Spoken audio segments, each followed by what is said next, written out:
trabalho de bioquímica sobre a hipoalfa-lipoproteinemia.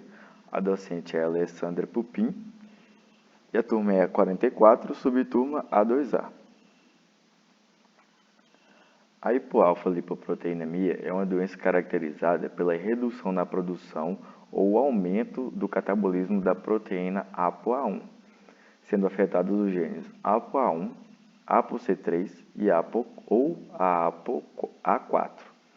Quando ocorre a deleção no gene que codifica tal proteína, esta passa a ser indetectável no organismo e o HDL atinge níveis muito baixos, inferiores a 10 mg por decilitro. Porém, quando a doença encontra-se em forma heterozigótica, as reduções na taxa de HDL desenvolvem-se com menor intensidade. O diagnóstico molecular ocorre por meio da eletroforese das apoproteínas presentes no plasma, além da análise do DNA responsável por determinar a mutação. E para o tratamento é necessário buscar uma redução dos níveis de colesterol não HDL. Baixos níveis de HDL são caracterizados por valores inferiores a 40 mg por decilitro nos homens e 50 mg por decilitro nas mulheres. Esses valores podem ser atingidos de maneira isolada ou ainda em associação a níveis elevados de LDL ou ApoB. A concentração de HDL no plasma é determinada por herança complexa, além de ser influenciada por fatores genéticos ambientais. Nesse contexto, peso corporal, tabagismo, consumo de álcool, hábitos alimentares e exercícios físicos correspondem a cerca de 50% da variação interindividual da concentração de HDL na população geral, sendo o restante determinado pela hereditariedade.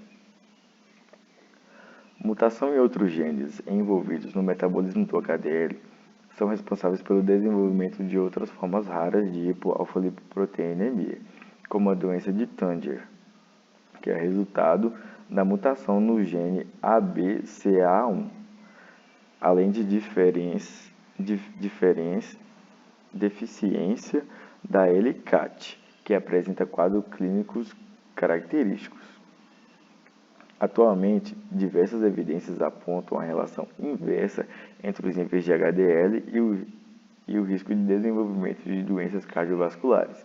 Porém, os baixos níveis de HDL ainda não se classificam comprovadamente como fatores causadores de aterosclerose. Manifestações clínicas da hipoalfa-lipoproteinemia familiar são sintomas e o aumento do risco de doença arterial coroniana.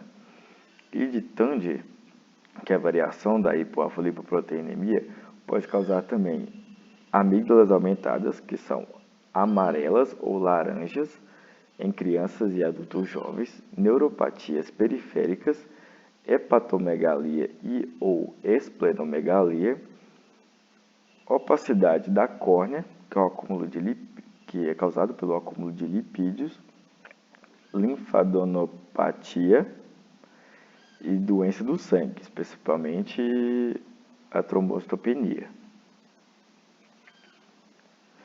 Nos exames, encontra-se a concentração de HDL, colesterol plasmático, muito baixo, normalmente menor que 5 mg por decilitro, que é igual a 0,125 milimols por litro, e raramente entre 5 e 10 mg por decilitro.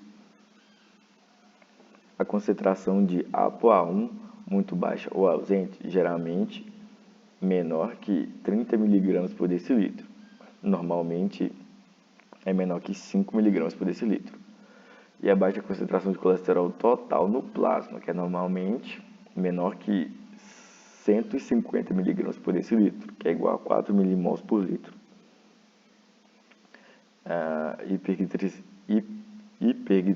Hipertrigliceridemia leve ou moderada até 400 mg por decilitro, que é igual a 4,5 milimols por litro, e a diminuição da concentração de colesterol LDL.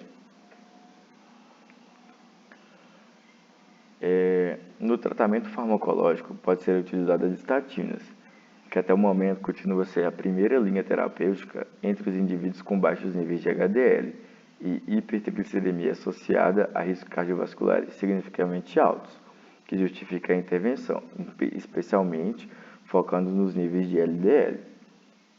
Mas também podem ser usados os fibratos, a niacina, os inibidores da CETP, óleos de peixe, infusão da ApoA1 ou do HDL reconstituído, polipeptídeos miméticos de ApoA1 e o HDL delipidado.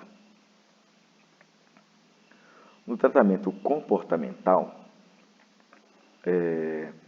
o exercício físico é considerado fundamental para aumentar os níveis de HDL e diminuir os níveis de triglicerídeos. É aconselhável também a perca de peso, porque o excesso de peso e a obesidade são fortemente associados tanto com os níveis baixos de HDL como os de elevados de triglicerídeos, independente da estratégia de perda de peso utilizada. Na nutrição, os pacientes que consomem muito baixo teor de gordura na dieta frequentemente têm níveis baixos de HDL, mas também níveis baixos de LDL. E os carboidratos processados, que aumentam rapidamente os níveis de glicose, ou seja, com alto índice glicêmico, podem diminuir os níveis de HDL e aumentar os níveis de triglicéridos. Cessar o tabagismo, porque o estresse oxidativo e a inflamação induzidos pelo tabagismo levam à diminuição tanto quanto da quantidade e da qualidade do HDL. E fumantes tendem a ter níveis de HDL de 5 a 10% menores que os de controles. E diminuir ou cessar a ingestão de álcool. Porque o consumo de álcool ele pode até aumentar o HDL em aproximadamente 2 mg por decilitro por dose diária de álcool. No entanto, não há ensaios clínicos disponíveis demonstrando qualquer papel positivo que eleva-se os níveis de HDL com o álcool e ocorre redução de eventos cardiovasculares em pacientes com doenças arterial coroniana. Então, o consumo de álcool deve ser evitado e, principalmente, se houver hipertrigliceridemia associada. No prognóstico, o tratamento farmacológico e comportamental deve ser realizados buscando diminuir os riscos futuros de desenvolver doenças potencialmente mortais. Por exemplo, o infarto do miocárdio, de acordo com dados de estudos cardíacos de Framingham, aumenta em cerca de 25% para cada redução de 5 mg por decilitro nos níveis séricos de colesterol HDL baixo dos valores medianos. Sendo assim, é evidente a necessidade de manter níveis mínimos de HDL após a intervenção médica. Essas são nossas referências e obrigado.